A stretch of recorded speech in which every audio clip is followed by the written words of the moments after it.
नमस्कार, मैं हूं वंदना त्यागी और आप देख रहे हैं न्यूज़ 18 राजस्थान।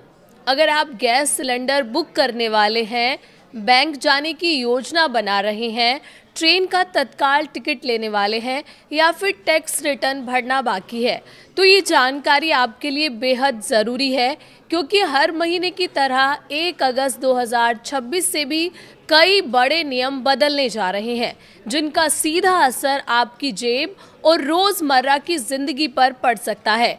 तो आइए आसान भाषा में जानते हैं कि आखिर क्या क्या बदलने वाला है। सबसे पहले बात करते हैं एलपीजी गैस सिलेंडर की। हर महीने की पहली तारीख को तेल कंपनियां घरेलू और कमर्शियल गैस सिलेंडर के नए दाम जारी करती हैं। अगर अंतर्राष्ट्रीय बाजार में कीमतें बदलती हैं तो गैस सिलेंडर भी महंगा या सस्ता हो सकता है। इसलिए 1 अगस्त को नई कीमतों पर सभी की नज़र रहेगी। अब बात करते हैं रेलवे के तत्काल टिकट की। अगर आप रेलवे रिजर्वेशन काउंटर से तत्काल टिकट लेते हैं तो अब व्यवस्था पहले से अलग होगी।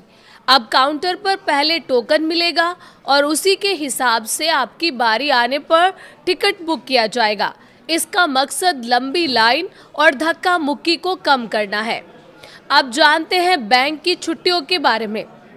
अगस्त महीने में स्वतंत्रता दिवस, रक्षाबंधन, जन्माष्टमी, रविवार और दूसरे चौथे शनिवार समेत कई दिनों तक अलग अलग राज्यों में बैंक बंद रहेंगे।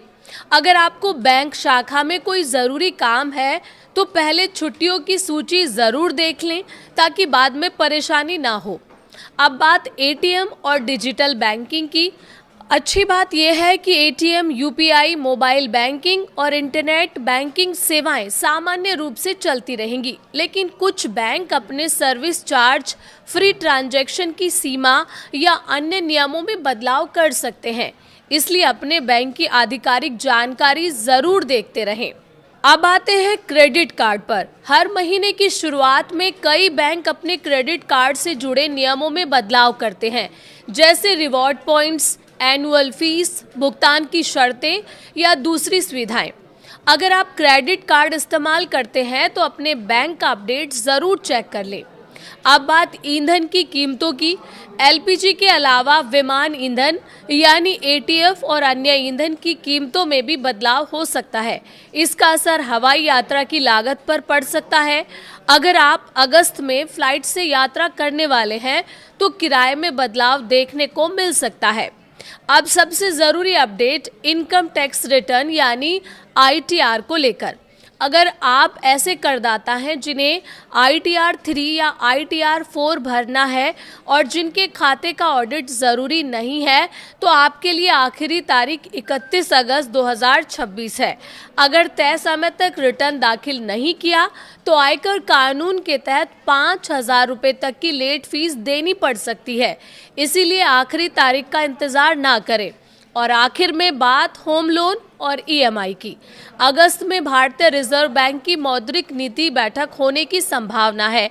अगर रेपो रेट में कोई बदलाव होता है तो इसका असर home loan, car loan, EMI और फिक्स्ड डिपॉजिट यानी एफडी की ब्याज दरों पर भी पड़ सकता है। तो कुल मिलाकर 1 अगस्त 2026 से कई ऐसे बदलाव लागू होने जा रहे हैं जो सीधे आपकी जेब और रोज़मर्रा के खर्चों को प्रभावित कर सकते हैं। अगर अगस्त में आपका gas booking, bank, train, tax या लोन से जुड़ा कोई भी काम है तो नए नियम और नई दरें पहले ज़रूर जांच लें। थोड़ी सी जानकारी आपको अतिरिक्त खर्च और अनावश्यक परेशानी से बचा सकती है।